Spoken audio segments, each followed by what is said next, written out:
गोविंद सिर जिनकी स्मृति में श्रद्धा से झुक जाता है, ऐसे अनेक प्रातः स्मरणीय नामों में से एक नाम है बप्पा रावल का। 1400 वर्षों तक देश की रक्षा का कीर्तिमान स्थापित करने वाले महान मेवाड़ वंश के आदि पुरुष बप्पा रावल का नाम लेने मात्र से रक्त में जवार आ जाता है, जीवा पवित्र हो जाती है, हृदय अमरता और उल्लास से भर जाता है और बुझाएं फड़कने लगती है। देश पर अरबों मुगलों और अंग्रेजों द्वारा आक्रमण और शासन किए जाने की कहानी तो हम पढ़ते ही है, परंतु हमें यह नहीं बताया जाता कि इन आक्रांताओं के आक्रमण के कालखंडों में जो अंतर है वह भारतीय योद्धाओं के विजय का काल रहा है। उदाहरण के लिए हम सभी जानते हैं कि ईस्वी सन 712 में मोहम्मद बिन कासिम ने राजा दाहिर को पराजित किया, परंतु इसके बाद सीधे 12वीं शताब्दी में मोहम्मद गोरी का आक्रमण मिलता है। तो क्या 8वीं शताब्दी से 12वीं शताब्दी तक अरब आक्रमणकारी उसे एक जीत का जश्न मना रहे थे? वास्तव में इस पूरे कालखंड में अरब आक्रमणकारियों को भारतीय योद्धाओं ने बुरी तरह खदेड़ा था। उस कालखंड में अरबों को खदेड़ने और अपने राज्य की सीमाओं को ईरान, इराक व खुरासान तक फैलाने वाले महान शासक थे बप्पा रावल। बप्पा रावल का जन्म विक्रमी संवत 769 ईस्वी सन 712 या 13 के बीच में माना जाता है। बप्पा रावल का वास्तविक नाम महेंद्र था। बप्पा या बापा उनका विरुद्ध था और रावल उनका पद था। इस कारण इतिहास में वे बप्पा रावल के नाम से प्रसिद्ध हुए। बप्पा का बचपन नागदा में व्यतीत हुआ। बप्पा रावल के अभ्युदय में हरित ऋषि का योगदान उसी तरह है जैसे चंद्रगुप्त के उत्कर्ष में चाणक्य का योगदान था। यह वह समय था जब भारत पर अरब साम्राज्य के आतंक के बादल मंडरा रहे थे। उस समय अरबों की लूटमार और रक्तपात से देश आतंकित था। चौहान, मौर्य और चावड़ा शासक इसे रोकने में समर्थ थे। ऐसे समय में हरित ऋषि ने बप्पा से संपर्क किया।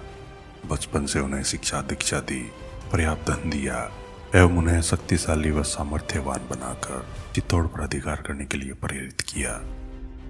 बप्पा की नेतृत्व क्षमता बालपन में ही प्रकट होने लगी थी। बप्पा 11 वर्ष की उम्र में 500 बालकों को साथ लेकर एक राजा की तरह वन में क्रीड़ा करते थे।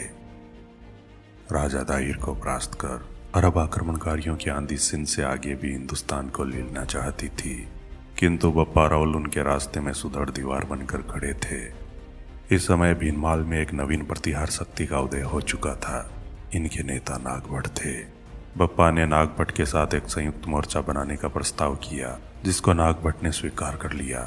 सांबर नरेश अजयपाल और हाड़ौती के शासक धवल भी इस मोर्चे में शामिल हो गए। माड़ जैसलमेर राज्य पर अरबों ने लगभग कब्जा ही कर लिया था। वहां के शासक देवराज भाटी भी इस मोर्चे में आ मिले। इस मोर्चे में तत्कालीन राजपूतानी के अलावा भारत के अन्य राज्यों ने भी सहयोग दिया था। इस संयुक्त मोर्चे में 12,15,000 सैनिक होने का उल्लेख मिलता है।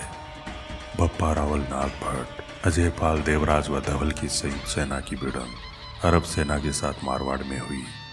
इस भिड़ंत में अरब सेना के पांव उखड़ गए तथा अरबों को सिंध के उस पार खदेड़ दिया गया। इस युद्ध में अरबों की पूर्ण पराजय हुई थी।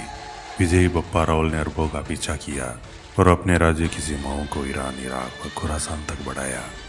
मेवाड़ की ख्यातों में वर्णन है कि बप्पा ने ईरान तक विजय प्राप्त की और वहां की राजकुमारी से विवाह किया।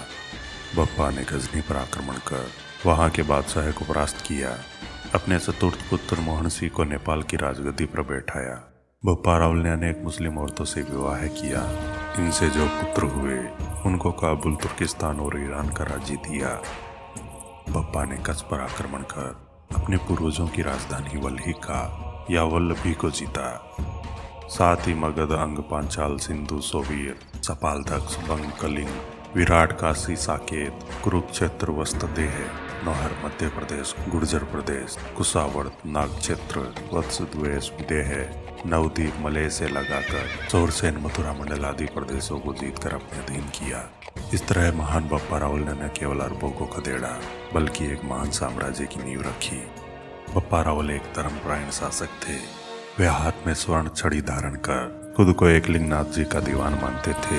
यही परंपरा आगे चलकर दीवान के रूप में विकसित हुई।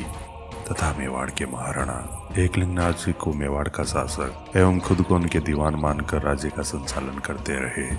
बप्पा रावल ने वृद्धावस्था में अपने पुत्र कुमाण को सारा राजपाट सौंपकर संन्यास ग्रहण कर लिया और जंगल में ही रहने लगे। यहीं पर इनका देहांत हो गया। बप्पा रावल की समाधि एकलिंगनाथ जी के मंदिर से लगभग 1 मील की दूरी पर आज भी विद्यमान है। दोस्तों, अदम्य वीर बप्पा रावल के इतिहास से जुड़ा यह वीडियो आपको कैसा लगा? कृपया लाइक एवं कमेंट जरूर करें। मैं विजय राठौड़ जल्द लौटूंगा इतिहास से जुड़े रोचक एवं रोमांचक वीडियोस लेकर।